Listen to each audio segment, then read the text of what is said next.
Welcome to the news of the week on the Evo India YouTube channel, where we give you your weekly fix of automotive news in one place. Before we go ahead, make sure you like this video and make sure you subscribe, because these videos drop every single week and you do not want to miss an episode. This week, we've got a bunch of stuff lined up for you. We've got international launches, we've got Indian launches, and we've got motorcycle news. Starting with the Lamborghini Lanzador concept unveil. Now, this is an all-electric Lamborghini concept. It is essentially a 2+2 hybrid between a SUV and a coupe, and it's a really mixed up thing, but it looks very, very cool. It's almost like an Urus that has been flattened out. You know, it's got the ground clearance, but it's a really tiny profile in body. In terms of power, you've got 1,341 bhp. That's 1 megawatt of power with one e-motor on each axle.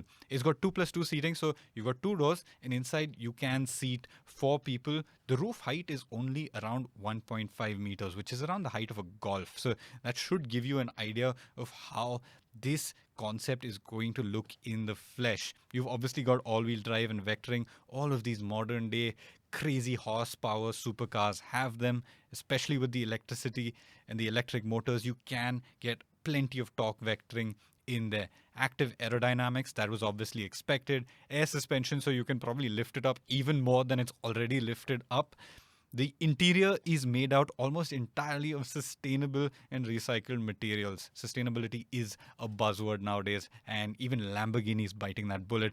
And series model is to be built from 2028. So this Lanzador concept is going to go into production. It honestly looks very finished. When you look at the concept, it doesn't look too much like a concept. It looks like something Lamborghini can produce today. So I don't think it's going to change too much from today to when it goes into production. Obviously, some of the more ostentatious bits are going to go, but it looks ready. And this is what we're going to see in a couple of years, an all-electric Lamborghini. Next up, we've got the second generation Mercedes AMG GT that has been revealed. Now, for this GT, Mercedes hasn't gone all 4-cylinder. It does get the V8. So there are two variants on offer. There's a 63 and there's a 55. Both of them get the 4-liter V8 engine, but they get different outputs. So the 63, it gets 577 bhp and 800 Nm of torque. The 55 gets 470 bhp and 700 Nm of torque. 63s, they obviously sit at the top of the food chain in the AMG range. Now, what's new for 2023? Well, all-wheel drive is standard. Both the 63 and the 55 get 4MATIC Plus, which means they get all-wheel drive, which also means they get drift mode. You can turn it off and get it into full rear-wheel drive mode and go sideways. There are 6 drive programs: Slippery, Comfort, Sport, Sport Plus, Individual, and Race, which is what you would expect of a modern-day AMG. You also get an optional 2+2 seat layout, so you can get seats in the back if you want it. Almost like a 911, don't you think? And there's also this large 11.9-inch portrait touchscreen. So the interior has been reworked. It looks more similar to what the SL gets today. And the GT, it's fairly different from what was originally the GT concept. Now with the back seats and the all-wheel drive, it's going more down a GT route, but it still looks incredibly aggressive. And I'm sure we're going to get more hardcore versions of this car as we go down the line.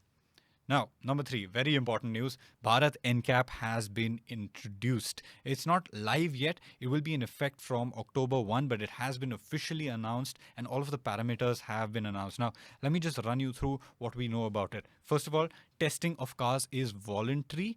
However, popular models, ones that sell over 30,000 units, even variants that sell over 30,000 units, can be selected randomly for testing. It's applicable to passenger cars that seat under 8 people and which have a gross weight of less than 3,500 kilos.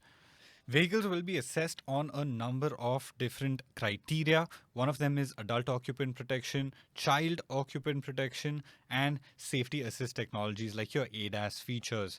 Now, base variants are the ones that will be used for testing because these are the ones that generally have the most basic level of safety features in that variant lineup. But if certain variants are really popular, the government can pick out those variants for testing. So now B NCAP, what it aims to do is get a little bit of insight into the safety standards that are going into your cars today. Customers will have more information when they are buying cars as to which cars are safer and which cars are not so safe, and then they can make an informed decision. And I think this is a great move. Car safety and safety on Indian roads has a long way to go. There's a lot that needs to be done in terms of infrastructure, in terms of education, in terms of many things. But B NCAP and holding manufacturers accountable for their cars is also going to be significant. So let's see how this pans out over the next few years. I'm really excited about it. Next up, launches in India. The Lexus LM, well, it's not launched, but bookings have opened, and we know what the LM is. It's essentially a Velfire that Lexus has taken in and leveled up to Lexus levels of luxury. So you get a 48-inch ultra-wide screen on the inside. You get proper aircraft-like business seats in the back. You get infrared scanners for rear AC adjustments targeted at different parts of the body. So the face, chest, upper leg, and lower leg areas. Slightly intense, but I guess it's what goes into keeping you comfortable. The rear seats are heated, and even the armrests and the ottomans are heated. That's crazy. Not that we need more heat in this country. Frequency sensitive piston valves inside the shocks for enhanced comfort. This is going to be a van that's all about comfort, and I'm sure Lexus has put tons and tons of resources into tuning the suspension, right?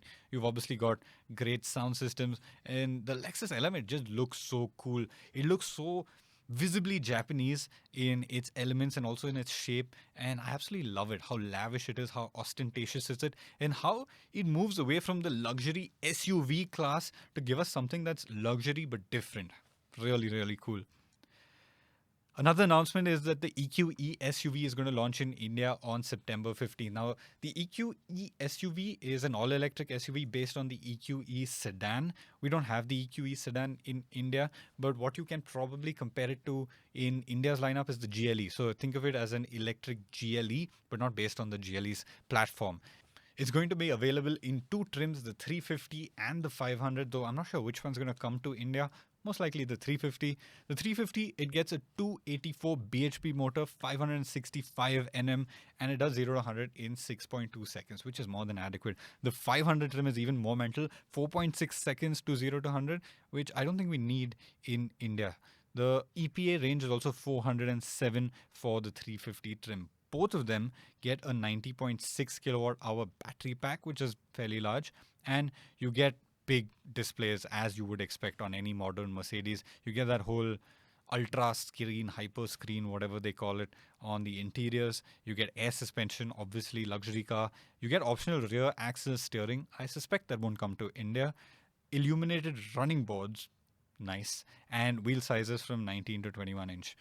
So all in all, just another expensive luxury electric SUV from Mercedes-Benz. And I think this is going to be good for Mercedes-Benz because they haven't had the same depth in the electric car lineup as BMW has. For example, the EQS, great car, but it doesn't really stand up to the i7 in terms of luxury and performance. And the EQE should go up against the likes of the Q8 e-tron, for example, and it should bring in good numbers on the EV front for Mercedes-Benz. Talking about EVs, an electric scooter has launched in India, and it's pretty expensive. 2.5 lakh rupees for the TVS X. It's a TVS. It's based on the Creon concept, 4.4 kilowatt hour battery pack, 11 kilowatt hour peak power, so it's quick, and it has a 140 kilometers an hour IDC claimed range. So you can expect real world range to be around 110 kilometers, depending on how you ride it. 105 kilometers per hour is the claimed top speed, and it does 0 to 60 kilometers an hour in 4.5 seconds. Now, all of these are just numbers. Once we get to ride the scooter, we will get a better idea of how it performs. By the time you watch this video on YouTube, we should have an in-depth video just about the TVS X on our YouTube channel, so you can go and check that out. I'm not going to get into the details of it. Another motorcycle that has been announced globally this time, and I'm really excited about it, is the new KTM 390 Duke. That thing looks so stunning. You know what I love about it is the fact that it takes the Super Duke's character, that real muscle, that aggressiveness, that rawness, and it puts it into that compact 390 platform. Previously, the 390 looked fairly removed from the Super Duke, but I think now it looks really, really close, and I think it looks absolutely gorgeous. There's a lot that's new. New frame, new engine. It's a 399cc engine. Makes a little bit more power, about 0.8 of a horsepower more and 2 Nm more. The cc's have been added from a longer stroke. The frame is completely new. It's supposed to be more rigid for better handling. It's got lightweight wheels, lightweight brakes. It's got a whole revised geometry. There's a lot that's new, and just look at it. Again, we've got a really detailed insight video onto what's new on the 390 Duke, along with what's new on the 250 and 125 Duke. So head over to our YouTube channel and you can check that out in depth. And we've got a block your date from KTM on 11th of September. And I think we're going to be riding the bike. I hope we're going to be riding the bike. We don't know yet, but we're going to get you some cool content around the KTMs very, very, very soon. Other launches, another EV. Ultraviolette has launched the F77 Space Edition. I guess it's relevant with Chandrayaan hitting the moon and all of that. Not hitting, like soft landing. And it's been launched at 5.6 lakh rupees ex-showroom. Only 10 units are going to be produced. Super exclusive. And if I'm not wrong, all have already been spoken for. This is what they've said, and I quote, tribute to India's excellence in space technology and research. It's in a special cosmic white color. Looks pretty cool, actually. And it's coated in aerospace grade paint, which is probably why it's so expensive. In terms of specs, it's based on the launch edition model. So the specs are 40 bhp of power, 100 Nm of torque with a 307 kilometers IDC range, and a maximum speed of 152 kilometers an hour. It's got some cool stuff like aircraft electronics-based technology, including real-time roll, pitch, yaw feedback. It's got a 5-inch TFT display.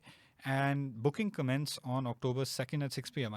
Like I said, they've already been booked. They've already been sold out. So if you want one, you're going to have to find a buyer and convince him to sell their motorcycle to you. Well, that's it for the news of the week this week. Thank you so much for joining in. I'm Aatish Mishra. I will see you again next week.